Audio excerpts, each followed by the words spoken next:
Welcome back to Taiwan Outlook. Joining us today is Dr. Peter Chang, who is the Director General of Bureau of International Cooperation, Ministry of Health. Dr. Chang, we've been talking about this year's approach of Taiwan to join the WHO. But as we know that Taiwan has been absent from the WHO for many years, what are the costs of Taiwan's absence from this very important World Health Organization? I think the loss to Taiwan is not only to Taiwan, it's a loss to Taiwan and all the world. Mm-hmm. And the loss was paramount. And I think in Taiwan's experience in developing the public health is a very unique one, mm-hmm. because we are one of the newly developed countries. Yeah. And I think in healthcare in Taiwan already fully developed. And from a very, very least developed country in public health in 1950s, mm-hmm. until 1980, 1990s, we are going through very dramatic change in our public health development. Yeah. You remember that in 1970, we started the first hepatitis B vaccination program, yeah. for all the children. And that was the first time in the world, mm-hmm. one country for all the children. Mm-hmm. And that has proved to be success. Yeah. And after that, many other countries start to follow Taiwan's example. Mm-hmm. And WHO always used Taiwan's vaccination program as a model, mm-hmm. to share with other developing countries. We are not talking about European nations. We are not talking about United States. Developing countries, they can use very low cost but good public health strategy, yeah. to develop their own system. So Taiwan's experience is unique and should be shared with many others. Mm-hmm. Unfortunately, we were not in WHO. Many of the nations, they didn't know how they can use the best knowledge Taiwan, mm-hmm. already developed. Mm-hmm. But the great losses to Taiwan, we can remember that in 1998, the intl virus started coming from other countries in Asia to Taiwan, from Malaysia to mm-hmm. Taiwan, yeah. in spring, and moved all the way until October. And that year, we lost 80 children. Mm-hmm. And there was more than 1 million children, our school children, mm-hmm. they were infected. Even today, in Taiwan, we still saw some of the children was affected by that episode. Mm-hmm. And the losses was unlimited. Mm-hmm. But Taiwan was not so sure how much we're going to suffer. Mm-hmm. Continuous not being recognized, mm-hmm. or being communicated with the WHO, yeah. until 2003. Yeah. And you know that period of time we got lost, we got the SARS. Yeah. But the thing is, as you say, that Taiwan is more developed than many of the member states of the WHO in terms of public health. So some people say that from a selfish point of view, Taiwan doesn't need to be a member of the WHO because we don't lose too much. Do you think that's a accurate argument? No, I think there was no Superman, mm-hmm. or super country in the world. Mm-hmm. They can be immune all kind of public health difficulties. Yeah. Talking about United States, Japan. In Japan, we have measles in Tokyo. Yeah. Many schools was closed. So even such developed country in Japan, they would have to find some solution for the new problems. Mm-hmm. And Taiwan, in 2003, we really learned a lot because we have 7 weeks. Mm-hmm. We have been waiting for WHO to organize some expert advice or mm-hmm. provide us with good information, yeah. and we couldn't get it. And that was a very, very dramatic experience for many of the doctors, nurses in Taiwan, that mm-hmm. we really need to get access to timely, transparent, mm-hmm. direct information mm-hmm. with all the others, including WHO. Yeah, but as we know, Taiwan has not been a member of the WHO for almost 3 decades, But Taiwan survived and even developed cells. How does Taiwan survive, for the past 3 decades? Well, we paid a lot for that losses. Mm-hmm. Well, not many people talk about that losses. I mean, if we were a part of the WHO, we are a member of the WHO, we're going to use that resources, that advantage to help the others, mm-hmm. and also help people in Taiwan. But we were not. So we have to make up. You see, like you have to work 2 times in order to get 1 salary. Mm-hmm. It's not healthy at all. Yeah. Means that you lose some of the strength to other area. And I think if we were a part of the WHO, we're a member of the WHO, we can save that energy, mm-hmm. to keep our people healthy. In the same time, we're going to help the others. Yeah. So that's the opportunity cost that Taiwan has been paying for the past 3 decades, right? Well, although we are not a member of the WHO, we've been cooperating with other countries through the bilateral channels and so on. Could you tell us more about this kind of multilateral, bilateral cooperation between Taiwan and other countries? I think in 80s and 90s, we always look at big countries like United States, Japan, big EU nations, regard of the health technology transfer, experience sharing. But you see, through recent years, in late 1990s, a lot of problems, very basic public health problems, actually occurring around Taiwan. Yeah. You talk about Philippines, you talk about Vietnam, Thailand, Indonesia. And these countries has a lot of migrant workers working in Taiwan. Yeah. And they brought their strengths, experience, but also brought in the public health challenge to Taiwan. Yeah. And when we open up the door for trading, we open up get access to the WTO, the globalization. We enjoy the joys of being a part of the global trade partner. But on the other hand, we also have to protect the people doing all this trading with a good public health measure. And this is against each other. We are not in WHO, but on the other hand, we were full member of the WTO. You see, when people are doing trading, they communicate. You need both. You need resources. You also need good public health measure. Unfortunately, we couldn't offer that because we are not a member of the WHO. But apparently, as you say, that as a result of this globalized society, a disease respects no borders, and that could spread out to everywhere in the world.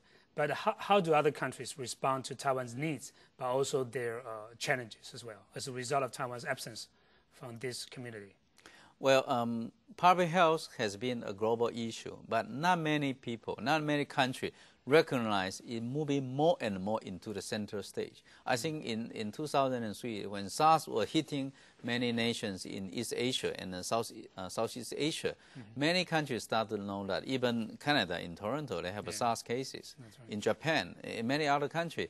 I think many nations didn't know that public health has to be part of the diplomacy until very recently. And SARS was a real example for that purpose. And I think that the diplomacy, I mean, you're a professor in this, you know that it's very dynamic, it's evolving.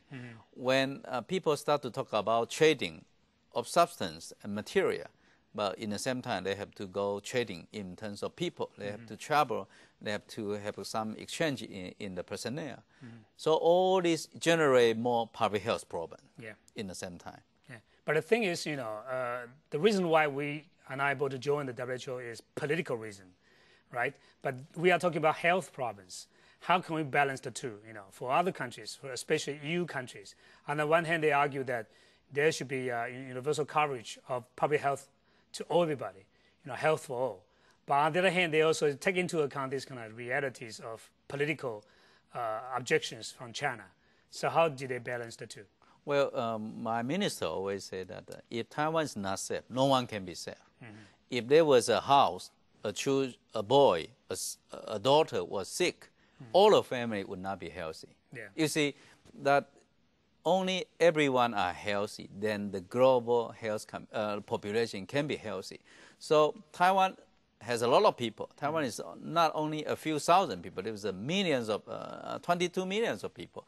These people are active. They are moving around, interacting with many of the people in other countries. So you have to protect Taiwan. Not only protect Taiwan, but you have to protect all the people. That means that Taiwan has to be in this global health community that can provide a safe security to any of the nation interact with Taiwan. Yeah, but for now, you know, the the European Union countries, they seem to be supporting Taiwan in such a way as called meaningful participation. Do you think that's good enough for Taiwan? You know, meaningful participation. I think meaningful participation is a universal value. Meaningful participation means a lot. Yeah, it's more than these two characters. Yeah. And I think the meaningful participation is a way of the universal access to the value of being a people, a human being. And I think I always like Mr. Gandhi in India. He said that when the British was colonized India, that you have to see Indian people as British when they recognize them as their colonized country. Yeah. And these people in India is also the British people, yeah. and they have to get access to the same right as a human being. Yeah. So I think that only this meaningful participation means equal access as a public health authority or as a public health entity, or all the public health personnel has to share the same right as many of the others in the world. So I think meaningful participation is an idea and often been supported by many countries. It is evolving, yeah. and we need to look at this very, very carefully yeah. and very serious. But as you say that the so-called meaningful participation so far seems to be an idea or it's just a concept, you know. In practice, things need to be worked out. But given the so-called secret MOUs between the DG and China, do you think that this kind of meaningful participation is in fact now meaningful for Taiwan? I think the MOU signed by China and the WHO was trying to making the meaningful participation as meaningless as possible. Yeah. But that was against the idea of many of the member states of the WHO that Taiwan has to be a meaningful participant or meaningful participation in WHO. Yeah. So I think in the near future, these two big arguments is going to conflict. And I think the barrier of the health will prevail. That means this MOU sooner or later is going to be invalid. Dr. Chang, you've been traveling to many countries, including to European countries and the States as well. How do their officials, you know, from those countries respond to this kind of MOU signed between the WHO Director General and China? I think many developed countries, the office or the scientists or the doctor, they dislike this MOU. Because today, in this global stage, you couldn't keep something secret. Yeah. You couldn't keep something wrong untold forever. Yeah. And they were really hesitate to accept that the MOU would exist in such a huge WHO organization. So I believe, I personally trust that this issue will be solved. Because not only Taiwan is going to solve it, many countries is going to help solve this because it's against the human barrier. It's against the human right that you discriminate. You put appetite, we say the health appetite on 23 million people in Taiwan. Yeah. It just cannot be justified. Yeah, but at the end of the day, we are hoping to be a full member of the WHO, not just participate meaningfully in the WHO activities. So how can we bridge the gap between our expectation and those countries, support at best? You know?